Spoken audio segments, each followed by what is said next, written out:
नमस्कार.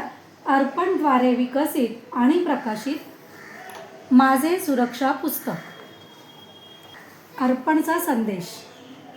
बालपण हा आनंदाचा, मौजेचा आणि उत्साहाचा काळ असतो. हा एक असा काळ आहे जेव्हा मुलं स्वतःच्या दृष्टीने या जगाचा शोध घेत आहेत. बाललैंगिक शोषणासंबंधीच्या माध्यमातील घटना या गैरसमजुतीवर आधारित असतात. त्यामुळे बऱ्याचदा असं वाटतं की बाललैंगिक शोषण हे एकतर अटळ आहे किंवा क्षुल्लक. आम्हाला माहीत आहे की आई-वडील आणि पालक यांना बाललैंगिक शोषणाबद्दल मुलांशी बोलणे कठीण होऊ शकते.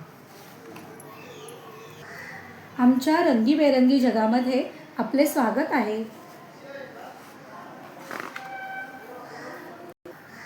आमचे जग आम्हाला आवडणाऱ्या विविध गोष्टींनी भरलेले आहे. फुले आणि खेळणी, रंग आणि फुलपाखरं, खूप मज्जा आणि मित्र.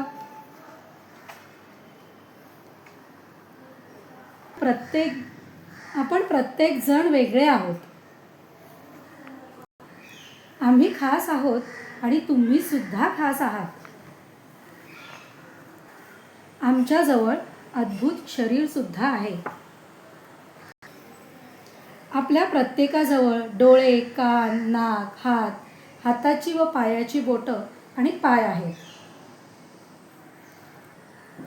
मुलांच्या आणि मुलींच्या शरीरातील काही अवयव हे वेगळे असतात. त्यांना झाकण्यासाठी आपण अंतर्वस्त्र घालतो. हे आपले खाजगी अवयव आहेत.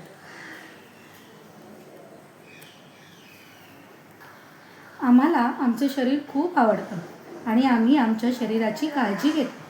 मी दररोज आंघोळ करतो. दिवसातून 2दा दात घासतो. आम्ही आमच्या खाजगी अवयवांना सुद्धा स्वच्छ ठेवतो.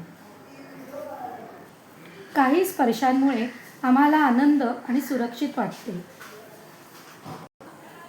जेव्हा मी आवडणाऱ्या व्यक्तींना मिठी मारतो तेव्हा मला आनंद आणि सुरक्षित वाटते.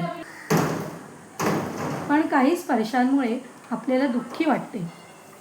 स्पर्शांमुळे आपल्याला राग येतो. काही स्पर्शांमुळे आपल्याला भीती वाटते. काही स्पर्शांमुळे आपण गोंधळतो. कोणीही माझ्या खाजगी अवयवांना स्पर्श करायचा नाही, बघायचं नाही किंवा त्याविषयी बोलायचं नाही. जर कोणी मला असुरक्षितपणे स्पर्श केला, बघितलं किंवा बोललं तर मी नाही असे बोलून तिथून निघून जाऊ शकते. कोणत्याही असुरक्षित स्पर्शाबद्दल आपण नेहमी आपल्या मदतशील व्यक्तींशी बोलू शकतो. मदतशील व्यक्तींना सांगितल्यामुळे आपण सुरक्षित होतो. मदतशील व्यक्ती असुरक्षित स्पर्श थांबवण्यासाठी मदत करू शकतात. हे आपले सुरक्षा नियम आहेत.